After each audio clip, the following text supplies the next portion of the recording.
வணக்கம். நான் உங்கள் ஜோதிடாசான் வஜ்ரம் அருள்ராம்.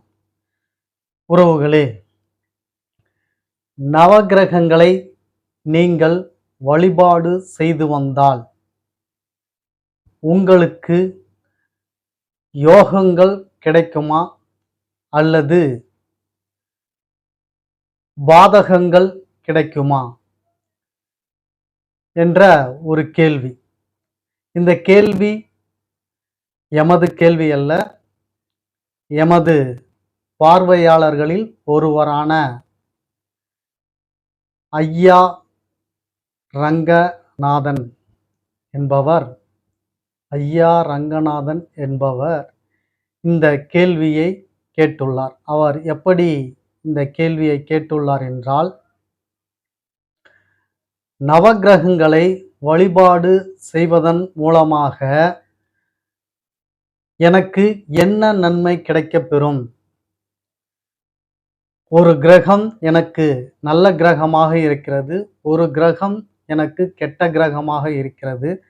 இப்படி நல்லதும் கெட்டதும் கலந்து இருக்கக்கூடிய இந்த 9 கிரகங்களை நான் வழிபாடு செய்யும் பொழுது எனக்கு நல்லது அதிகமாக கிடைக்குமா, கெட்டது அதிகமாக கிடைக்குமா? எனக்கு குழப்பமாக உள்ளது, எனது குழப்பத்தை நீங்கள் போக்குவீர்களா என்று ஐயா ரங்கநாதன் அவர்கள் இந்த கேள்வி எழுப்பியிருக்கிறார் திருப்பூரிலிருந்து.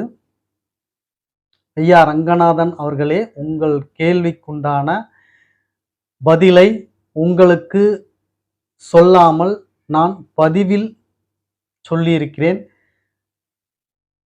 உங்களுக்கு சொல்லியிருந்தால் நீங்கள் ஒருவர் மட்டுமே பயன்பெறுவீர்கள்.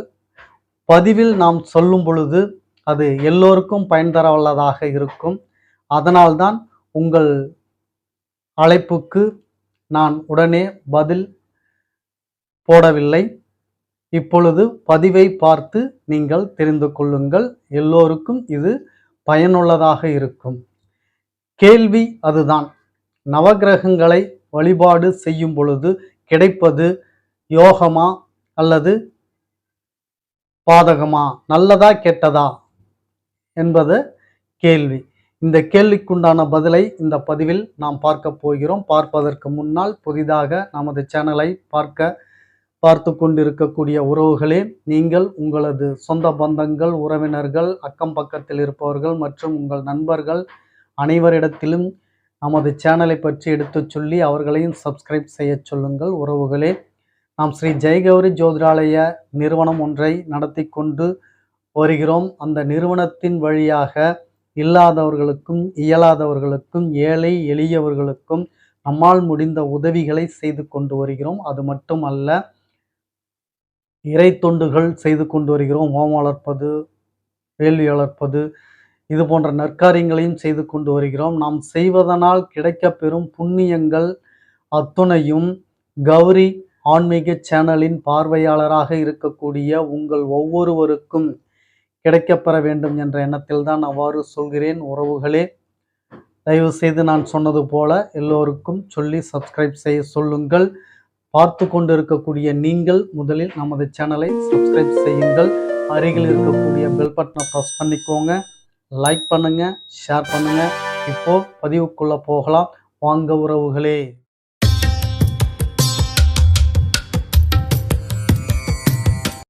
உறவுகளே, நவகிரகங்கள் வழிபாட்டால் கிடைக்கக்கூடியது நன்மையா தீமையா, நல்ல பலனா கெட்ட பலனா, யோகமா பாதகமா, இப்படி இந்த கேள்விகளுக்கு பதிலை நாம் பார்க்க போகிறோம். நாம் தனித்த கிரகத்திலிருந்தே ஃபர்ஸ்ட் வருவோம்.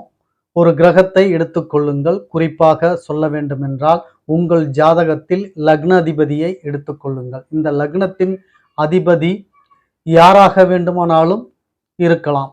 ஒவ்வொருவருக்கு ஒவ்வொரு லக்னத்தின் அதிபதி வேறுபாடாக இருக்கும்.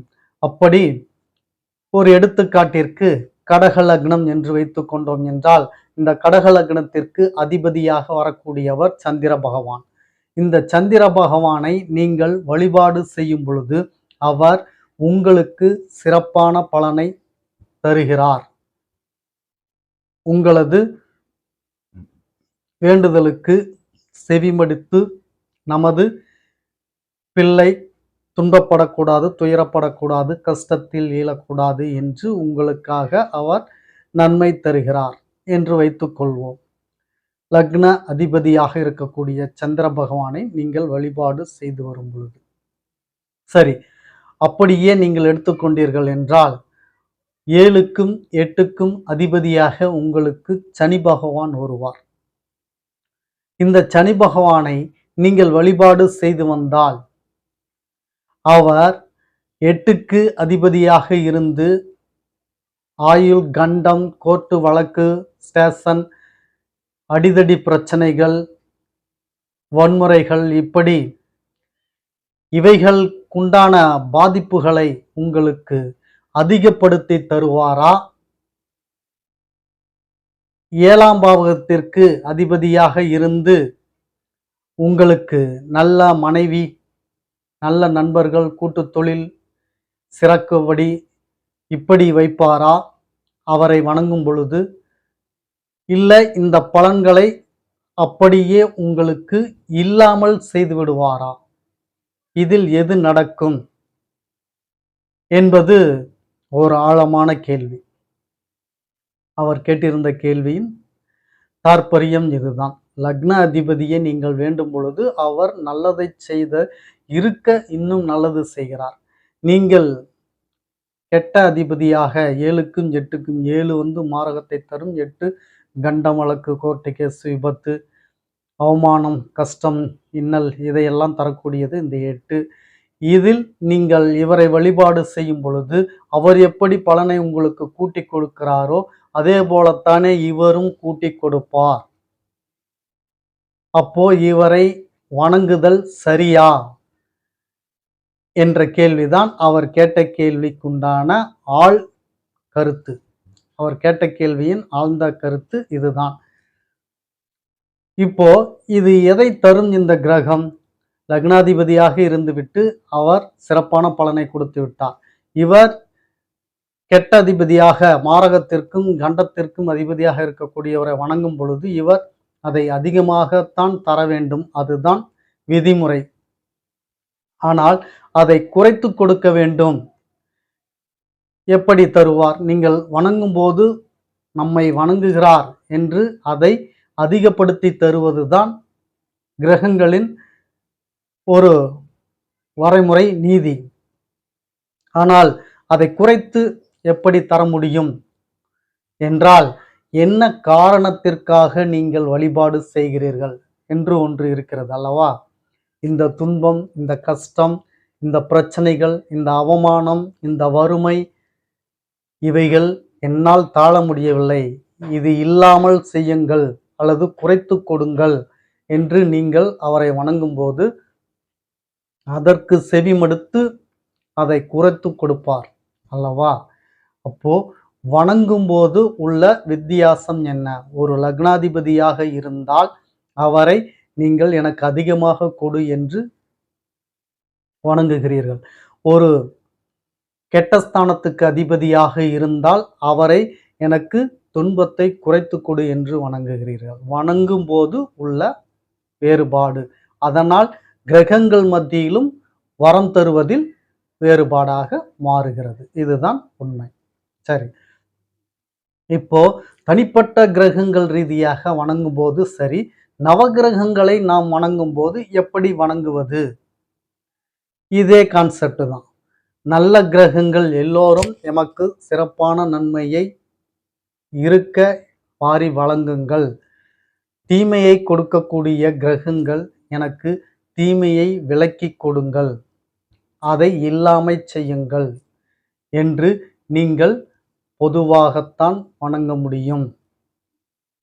ஜோதிடத்தில் உங்களுக்கு நாலேஜ் அதிகமாக இருந்து உங்களுக்கு நற்கிரகம் தீய கிரகம் தெரிந்திருந்தால் நீங்கள் அவர்களை குறிப்பிட்டே நீங்கள் வழிபாடு செய்யலாம் அல்லது வழிபாடு செய்யாமலும் இருக்கலாம்.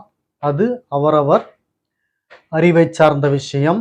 மொத்தத்தில் நவகிரக வழிபாடு செய்யுங்கள், அது நன்மை தரும் என்று சில சொல்வார்கள். சிலர் நவகிரகத்தை வழிபாடு செய்வார். அவர்களுக்காக சொல்லக்கூடிய பதிவு இது. நவகிரகத்தை நீங்கள் வழிபாடு செய்யும் பொழுது எல்லோ கிரகங்களும் உங்களுக்கு பலனை அருளக்கூடிய சூழல் இருக்கும் பொழுது நீங்கள் எவ்வாறு வணங்க வேண்டும் என்ற வரைமுறை இருக்கிறதல்லவா? எனக்கு கஷ்டத்தை சரி பண்ணி கொடு, எனக்கு தீமையை விலக்கி கொடு என்று நீங்கள் பொதுவாக வணங்கினீர்கள் என்றால் உங்களுக்கு சுபத்தை தரக்கூடியவர் முதற்கொண்டு அந்த கஷ்டத்தை அகற்றி விடுவார். சுபத்தை கூட்டி தரக்கூடிய, அதிகப்படுத்தி தரக்கூடிய நிலையை அவர்கள் செய்ய மாட்டார்கள். நீங்கள் வணங்கவில்லை, கஷ்டத்தை மட்டும்தான் சொல்லி வணங்குகிறீர்கள். பெரும்பான்மையாக இருக்கக்கூடிய மக்கள் அதை தான் செய்கிறார்கள். ஒரு துன்பம், ஒரு கஷ்டம் என்று வந்துவிட்டால் எனக்கு துன்பம் அகல வேண்டும், துயரம் போக வேண்டும், நன்மை பயக்க வேண்டும் அப்படின்றத பெரும்பாலும் வணங்க மாட்டேன்றாங்க. எந்த அளவிற்கு நீங்கள் துன்பம் போக வேண்டும் என்று வணங்குகிறீர்களோ அந்த அளவுக்கு எனக்கு நன்மை பெருக வேண்டும், லட்சுமி கடாட்சம் நிறைய வேண்டும், எமக்கு மனிதநேயம் இருக்க வேண்டும், பண்பு மாறாமல், குணம் மாறாமல், ஒழுக்க நெறிமுறையோடு இருக்க வேண்டும் என்று எவரேனும் வணங்குகிறீர்களா? ஒழுக்கம், பண்பு, மனிதநேயம், இதை எல்லாவற்றிற்கும் மேல அன்பு நிறைந்த வாழ்க்கை வாழ்கிறீர்களா? எல்லோருக்கும் வாழத்தான் ஆசை. ஆனால் இந்த சமூகமும் சூழலும் நாட்டு நடப்புகளும் அவ்வாறு இருக்க விடவில்லை. இது ஒவ்வொருவர்களுக்கு ஒவ்வொருவர் சொல்லிக்கொள்ளும் ஆறுதல். இதைத்தான் சொல்வார்கள் தனி மனித ஒழுக்கம். நீ சரியாக இருந்து விட்டால் எல்லாம் சரியாகிவிடும். உன்னை பார்த்து அடுத்தவர் சரியாகுவார், அடுத்தவரை பார்த்து அடுத்தவர் சரியாவார், அவரை பார்த்து இப்படி தனி மனித ஒழுக்கம் என்பது சமுதாயத்தின் ஒழுக்கமாக மாறும். இதில் எந்த விதமான சந்தேகமும் வேண்டாம். உறவுகளே, இந்த கிரகத்தை நீங்கள் வணங்கும் பொழுது எப்படி வணங்க வேண்டும் என்றால் இப்படித்தான் வணங்க வேண்டும். நவகிரக வழிபாடு செய்யும் பொழுது எமக்கு நன்மை அளிக்கக்கூடிய கிரகங்கள் அத்தனையும் எனது நன்மையை பெருக்கிக் கொடுங்கள், எனக்கு தீமையை அளிக்கக்கூடிய கிரகங்கள் அத்தனை பேரும் எமது தீமையை விலக்கி கொடுங்கள் அல்லது இல்லாமை செய்யுங்கள் நவகிரக நாயகர்களே, அப்படி நீங்கள் வணங்க வேண்டும். எமக்கு எல்லா யோகத்தையும் கொடுக்க வேண்டும் என்று வணங்குவதும் தப்பு, எமக்கு எல்லோரும் இந்த கஷ்ட நஷ்டத்தை போக்குங்கள் என்று வணங்குவதும் தவறு. இரண்டாக பிரித்துதான் வணங்க வேண்டும். நமக்கு நல்லதை செய்யக்கூடிய கிரகங்கள் அத்தனை பேரும் எனக்கு நன்மையை கூட்டி பெருக்கி தாருங்கள், தீமையை கொடுக்கக்கூடிய கிரகங்கள் அத்தனை பேரும் எனது தீமையை விலக்கி என்னை நல்வழிப்படுத்துங்கள் என்று இப்படி வணங்கி வாருங்கள். உங்களுக்கு நவகிரகங்களின் ஆதரவும் வரமும் பூரணமாக உங்களுக்கு கிடைக்கும் என்பதில் சந்தேகம் வேண்டாம். எனவே கிரகங்களையோ தெய்வங்களையோ நீங்கள் வழிபாடு செய்யும் முறை ஒன்று இருக்கிறது. எதை எப்படி செய்ய வேண்டும், கிரகங்களை எப்படி வணங்க வேண்டும் என்பதை பற்றி இன்றைய பதிவில் நாம் பார்த்துவிட்டோம். அடுத்தது தெய்வத்தை எப்படி வழிபாடு செய்ய வேண்டும் என்பதை பற்றி நாம் இன்னொரு பதிவில் பார்க்க இருக்கிறோம். கூடிய விரைவில் குரு பெயர்ச்சி நிகழவிருக்கிறது. இந்த குரு பெயர்ச்சியை முன்னிட்டு உங்களுக்கு எல்லோரும் ராசி பிரகாரம் பலன்களை சொல்லிக் கொண்டு இருக்கிறார்கள். ஆனால் கௌரி ஆன்மீக சேனலில் முதல் முறையாக லக்னத்தின் பிரகாரம் உங்களுக்கு குரு பெயர்ச்சி பலன்களை சொல்ல உள்ளேன். எதிர்பார்த்து கொண்டு இருங்கள். முதலில் மேஷ லக்னத்தில் இருந்து துவங்குகிறோம். மேஷ லக்னத்துக்காரர்களே தயாராக இருங்கள். 12 லக்னத்திற்கும் உண்டான பலன்களை ஒவ்வொரு நாளுக்கும் ஒவ்வொரு லக்னத்தின் பலனாக கொடுக்க உள்ளோம். எல்லா லக்னத்திற்கும் பலன் உண்டு. எனவே வரிசையாக பலாபலன்களை தர இருக்கிறோம். குரு பெயர்ச்சியின் பதிவை பார்க்க ஆவலோடு இருங்கள். விரைவில் உங்களுக்கு குரு பெயர்ச்சி பதிவுகள் வெளியிடப்படும். அடுத்த பதிவில் உங்களை சந்திக்கும் வரை உங்களுக்கு நன்றி, வணக்கம் சொல்லிக்கிறேன் உறவுகளே.